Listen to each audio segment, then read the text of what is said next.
देखो,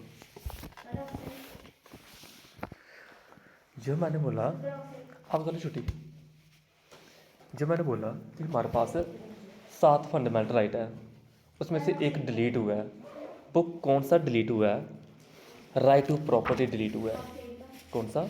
right to property को delete करके रख दिया है। ऐसा था कि सरकार लोगों की ज़मीन ले सकती है, कि ये देखा गया कि और कल को सरकार ने मना कर दिया, लोगों ने मना कर दिया कि हम ज़मीन नहीं देंगे, तो क्या होगा?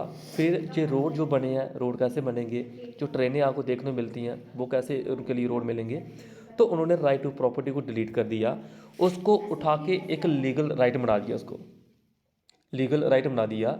और उसको आज के टाइम में रखा हुआ आर्टिकल 300A के अंडर में रखा हुआ है। 300A में रखा हुआ है आर्टिकल नंबर जो आपका डिलीट हुआ है। ठीक है, राइट टू प्रॉपर्टी डिलीट हुआ है, बस इतना याद रखो। आपको कोई पूछे कि कौन सा अमेंडमेंट हुआ था जिस अमेंडमेंट से ये डिलीट हुआ था, वो अमेंडमेंट था 44th अमेंडमेंट था 1978। कौन था? 44th अमेंडमेंट था 1978, जिस अमेंडमेंट से ये क्या हुआ था? डिलीट हुआ था। आर्टिकल 12 से 35 के बीच आते हैं फंडामेंटल राइट। आर्टिकल 12 बात करता है स्टेट की, किसकी? स्टेट की बात करता है ये। आर्टिकल 13 बात करता है किसकी? कहता है लॉ इनकंसिस्टेंट विद और derogation of the fundamental right. यानी कि इसका मतलब क्या है? जब कभी भी कोई अमेंडमेंट करवानी हो, आर्टिकल 368 को हमने लेना है। ठीक है, जे जहाँ पे all law in force in the territory of India immediately before the commencement of this constitution the state shall not take any law which take away और abridges the right conferred by this और इतना important नहीं है ये वाला, जो important मैं बता दूंगा। ऐसे बताने के लिए इतना बता देता हूँ कि लॉ की बात करता है हमारे देश में आर्टिकल 13, और ज़्यादा इसका है नहीं, कुछ मीनिंग जहाँ से इंपॉर्टेंट स्टार्ट होते हैं। मैंने आपको कल बताया कि राइट टू इक्वलिटी जो होता है आर्टिकल 14 से लेकर 18 तक आते हैं। ठीक है, जो आपने मेरे को बताना था। अभी जहाँ पे कल आपने पढ़ के आना है कि आर्टिकल 14 क्या कहता है? कहता है कि equality before law, equality before law. Suppose करो जहाँ पे 3 लोगों ने कोई क्राइम करके रखा हुआ है, ठीक है, उसमें से 2 लोगों को मैंने सज़ा दे दी, एक को दी नहीं सज़ा, मैंने बोला वो भी मेरा रिश्तेदार है, वो मैंने उसको सज़ा नहीं दी, तो इट मीन्स जी मैंने गलत कर दिया। तो क्या होता है? Equality before law, equally treat करना है सभी को। आपको कोई पूछे कि इक्वलिटी बिफोर लॉ कहाँ से लिया है? ब्रिटेन से लिया है। कहाँ से लिया है? ब्रिटेन से लिया गया है इक्वलिटी बिफोर लॉ। आर्टिकल 15 क्या कहता है? ये कहता है कि हमने किसी के साथ भी डिस्क्रिमिनेशन नहीं करनी है। क्या मतलब उस लाइन का? कि किसी को हो सकता है मैं लड़कों को ज़्यादा पढ़ाऊँ, लड़कियों को कम पढ़ाऊँ, और सर लड़कों को ज़्यादा नौकरी दूँ, लड़कियों को कम नौकरी दूँ। अगर सरकार ऐसा काम कर रही है, ऐसा काम नहीं करना है। तो रेस, रिलीजन, कास्ट, इस प्लेस पे उनके साथ कोई भी डिस्क्रिमिनेशन नहीं होनी चाहिए। पूछो जहाँ क्या पूछना आपने मेरे को, पूछिए। आर्टिकल 15 में प्रोहिबिशन का क्या मीनिंग है? रोकना, मना, प्रोहिबिशन होता है कि उनके साथ ऐसा नहीं होने देना है, रोक लगा देनी है प्रोहिबिशन का। अच्छा, 16 का मतलब है, 16 का ये मतलब, पॉजिटिव में था, ऊपर जाके माइनस में जाएगा। हाँ, 16 कहता है कि equality of opportunity in matter of public employment. इसका मतलब होता है लोगों को इक्वल जॉब देनी है, कोई डिस्क्रिमिनेशन जहाँ भी नहीं करना है। क्या देनी है? इक्वल जॉब देनी है। 17 कहता है एबॉलिशन ऑफ अनटचेबिलिटी। पहले छुआछूत चलता था हमारे देश में बड़ा, आपको पढ़ाया जाएगा छोटी क्लासेस में।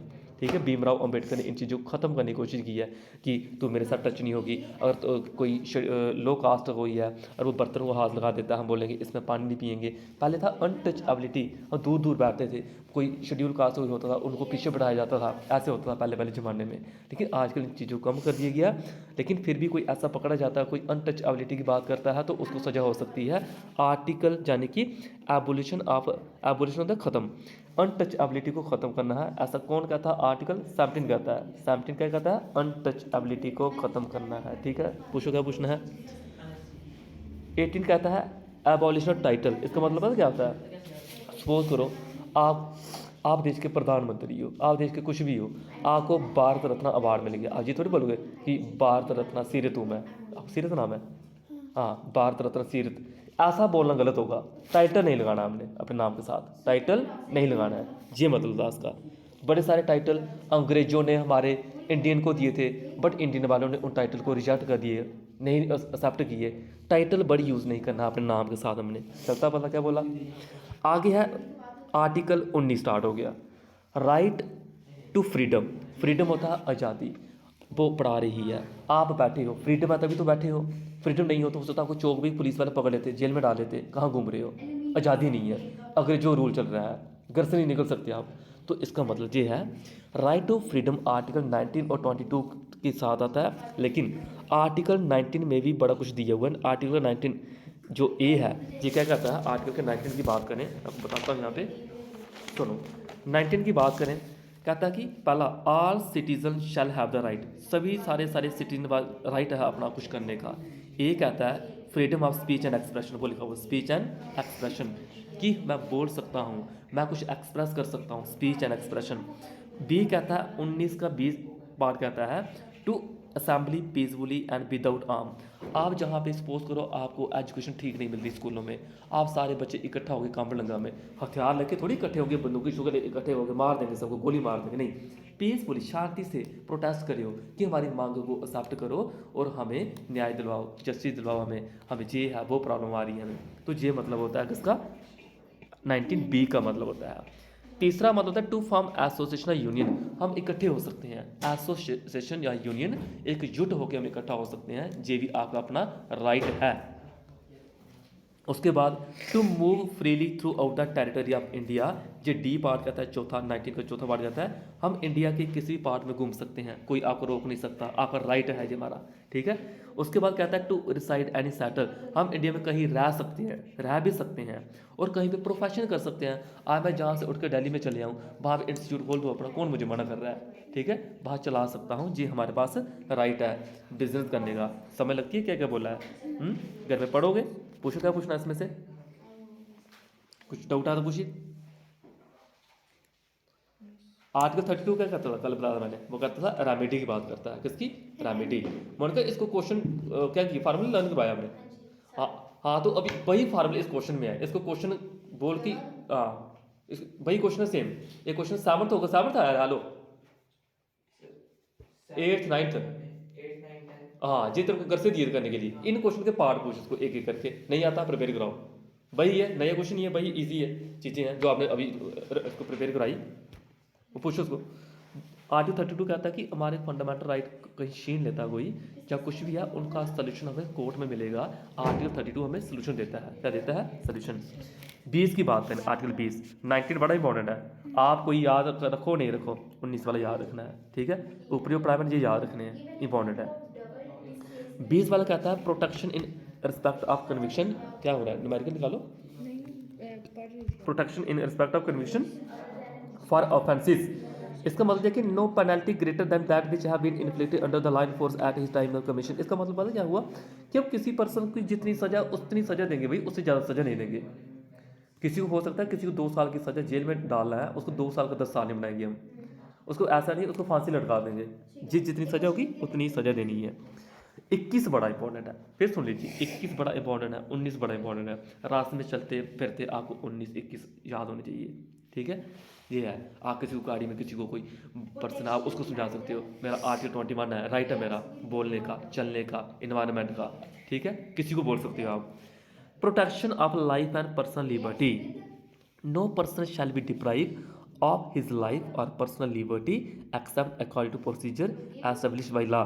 प्रोसीजर एस्टेब्लिश बाई लॉ का मतलब होता है कि कहीं हम जहाँ पे एक पूरे प्रोसीजर के थ्रू चीज़ों को लेके चलेंगे और हमारी लाइफ के ऊपर किस तरह से प्रोटेक्शन है। जैसे मैंने कल आपको NGT बताया था उधर बैठ के, नेशनल ग्रीन ट्रिब्यूनल बोलते हैं कि हमें इन्वायरमेंट है, सपोज कर मैं जहाँ पढ़ा रहा हूँ, कोई बाहर जहाँ पे धुआं ही धुआं जला के रखा हुआ है, उससे हमारा इन्वायरमेंट पोल्यूट हो रहा है, मेरे ऊपर इफेक्ट हो रहा है, मैं क्या करूँगा, सुप्रीम कोर्ट जाऊँगा।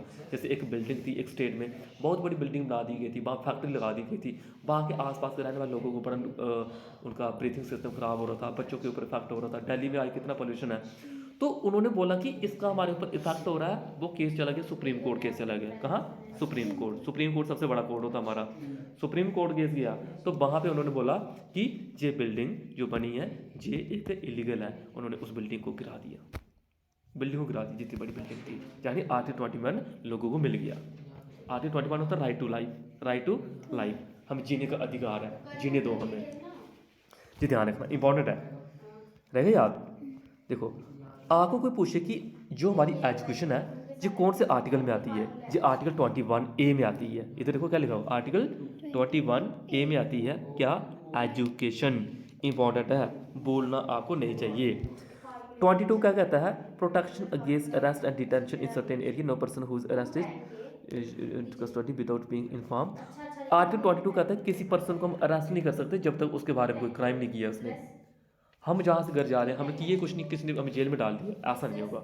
आर्टिकल 22 कहता है हर पर्सन को अरेस्ट करेंगे, उसको डिटेन करेंगे, यानी कि कस्टडी में लेकर रखेगा पुलिस वाले, अगर उसने कोई क्या करना है, कोई क्राइम किया, और 24 घंटे के अंदर उसको हमने मैजिस्ट्रेट के पास ले रख के जाना पड़ता है। कितने घंटे के अंदर? 24 घंटे के अंदर मैजिस्ट्रेट के पास लेके जाना पड़ता है कि इस बंदे ने जो क्राइम किया हुआ है, जो गुनाह किया हुआ है इसने। उसके बाद आपने याद रखना आगे, ये 2 लाइन नहीं पढ़ना। 23, 24 इंपॉर्टेंट है। अगर किसी बच्चे से ज़बरदस्ती काम करवाया जा रहा है, छोटे बच्चों से काम करवाया जा रहा है किसी फैक्ट्री में, इंडस्ट्री में, तो उस टाइम आर्टिकल 23 आता है, सरकार कहती है छोटे बच्चों से काम नहीं करवाओ, जो 14 साल से छोटे बच्चे हैं, ठीक है, उनसे काम नहीं करवाना है। कोई करवाता हुआ दिखा तो उनको सज़ा हो सकती है। देखते हो होटल में, रेस्टोरेंट में छोटे बच्चे प्लेटें उठा रहे होते हैं, काम कर रहे होते हैं जगह, और कहीं सरकार को पता चले, उनके अगेंस्ट क्या हो सकता है, उनको सज़ा हो सकती है। याद रखना है, जब कभी रेस्टोरेंट में जाओ, छोटे छोटे बच्चों को काम करते दिखें, आपके दिमाग में क्या आना चाहिए, आर्टिकल 23 आना चाहिए। आपके पास जो भी बैठा होगा बोलना आर्टिकल 23 का हनन हो रहा है, यहाँ पे क्या हो रहा है, हनन हो रहा है यहाँ पे। 24 का मतलब होता है किसी जो बच्चे कोई खतरनाक फैक्ट्री इंडस्ट्री में काम करें, सपोज करो जहाँ पे इतना बड़ा आग वाला काम है, वहाँ भी छोटे छोटे बच्चों से काम करवा रहे हैं, इतना बड़ा बड़ा सामान उठाने को बोला हुआ है, ऐसा है कि उनको कुछ नुकसान हो सकता है, उनको लग सकती है, तो ऐसा नहीं होने देना है। जी आर्टिकल 24 कहता है प्रोहिबिशन ऑफ एम्प्लॉयमेंट, रोकना है उनको, बच्चों को फैक्ट्री में काम करने के लिए, इंडस्ट्री में काम करने के लिए। क्लियर चलता पता था ना। उसके बाद 14 साल से कम बच्चे ऐसा नहीं करेंगे। पूछो क्या पूछना है, आपके सामने है, जो भी पूछना पूछिए। हनन का मीनिंग क्या होता है? हनन होता है रोकना, ठीक है। जैसे मैं बोल लूँ कि मैं 4 बच्चे बैठे हैं यहाँ पे, पर जोर से बोल दिया, सीरत आप पढ़ के नहीं आए हो जी, अब आप बोलो सर आपने मेरी इंसल्ट की, ऐसा नहीं करना था, इन बच्चों के सामने मेरा हनन, बेइज्जती हुई मेरी, सर ऐसा नहीं करना चाहिए था आपको, ठीक है, वो नहीं करना है देना जी। आपका राइट है, आप हंस के चल सकती हो, जो मौका मन है। चलता पता जी क्या बोला, 1000 होता है खतरनाक चीज़ जहाँ काम करते हैं, फैक्ट्री में, इंडस्ट्री में। 25 से 28 के बीच आता है। 25 कहता है आप अपने रिलीजन की प्रैक्टिस कर सकते हो, आपके माता पे विश्वास है, माता की पूजा कर सकते हो, ठीक है, माता में बड़ा विश्वास है, प्रैक्टिस कर सकते हो, प्रोफेशन कर सकते हो, मंदिरों में यज्ञ दे सकते हो, कौन रोक रहा है आपको, राइट आपका। 26 कहता है आप मैनेज कर सकते हो, चैरिटेबल, आप कहीं दान करना हो, 100 रुपया 200 रुपये मंदिर में दे दिया, आपका मन है। उसके बाद जी वही कहता है 26 यही कहता है कि आप अपने रिलीजियस होता है धर्म की चीज़ों को अच्छे से लेके चल सकते हो, कोई रोक टोक आपको नहीं होगी। आर्टिकल 25 क्या कहता है, आप उनकी प्रोफेशन प्रैक्टिस कर सकते हो, ये मीनिंग है। नवरात्रे भी खत्म हुए, पता होगा आपको।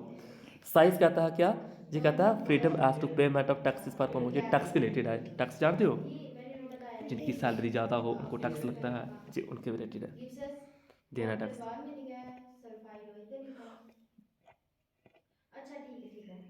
आप किसी इंस्टीट्यूट में, एजुकेशनल इंस्टीट्यूशन में आप वर्शिप, आप रिलीजियस चीज़ें सीख सकते हो सकता है जहाँ मैंने इंस्टीट्यूट खोल के रखा हुआ है, जहाँ पे मैं लोगों को क्या करता हूँ, भगवान के बारे में बताता हूँ, जहाँ लोग आ सकते हैं, आप आ सकते हो, कोई रोक टोक नहीं है मुझे, ठीक है। ये तो वर्शिप पूजा वाले स्थान पे रहेंगे, याद इतने याद रखने, मैं पुराने वाक्य पढ़ा दूँ, बट इतने याद आप रखोगे, बड़े हैं, ये पढ़ के आना आपने, आप कल वालों ने पढ़ा अभी, ये पढ़ के आना सारे, इसका मैं आगे भेज देता हूँ आपको, ठीक है, पढ़ लेना ये।